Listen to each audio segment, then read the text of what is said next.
ಏನಾಗಿದೆ ಸರ್?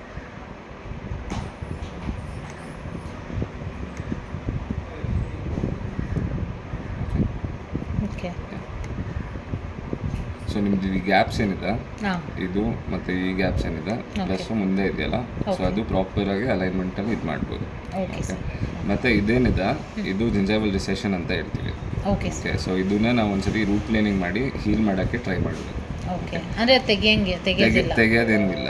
ನಿಮ್ದೇನಂದ್ರೆ ನೋಡಿ ಇಲ್ಲೂ ಗ್ಯಾಪ್ಸ್ ಇದೆಯಲ್ಲ, ನಾವು ಇದನ್ನು ಸರಿ ಮಾಡೋಕ್ಕೆ. ಬಟ್ ನೀವು ಇದು ಕೆಳಗಡೆ ನಾನು ಕ್ಲಿಪ್ ಹಾಕಿ ಅದು ಒಂದು ವೇಳೆ ಬರೋ ಚಾನ್ಸ್ ಇದ್ರೆ ನಾನು ಏನು ಸರ್ ಮಾಡಲಿ? ಇಲ್ಲ ನೋಡಿ, ಫಸ್ಟ್ ನಾವು ಇದಕ್ಕೆ ಫಸ್ಟ್ ಮೂವ್ಮೆಂಟ್ ಅನ್ನೋದು ಕೊಡಲ್ಲ.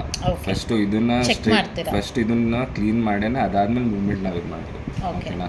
ಸೊ ಇದು ಏನಂದ್ರೆ ಒಂದ್ಸತಿ ಎಕ್ಸ್ರೇ ಮಾಡಬೇಕಾಗುತ್ತೆ, ಮಾಡಿಬಿಟ್ಟು ನಾವು ಫರ್ದರ್ ಏನಿದೆ ಇದು ಮಾಡ್ಬೋದು. ಓಕೆನಾ ಸರ್? ಇದು ನನಗೆ ಆಗತ್ತಾ ಸರ್? ಈಗ ಅಲೈನರ್ಸ್ ಮಾಡಿ ಎಷ್ಟು ದಿವಸ ಒಳಗಡೆ ಡಿಫ್ರೆನ್ಸ್ ಸಿಗುತ್ತೆ? ನಿಮ್ಮದು 10 ಮಂತ್ಸ್ ಇರುತ್ತೆ. 8 to 10 months 8 to 10 months plan ಇರುತ್ತೆ. Okay sir. ಹೆಂಗೆ ಆಗುತ್ತೆ sir after 10 months? How? I will show you. ಅದು ತೋರಿಸ್ತೀನಿ.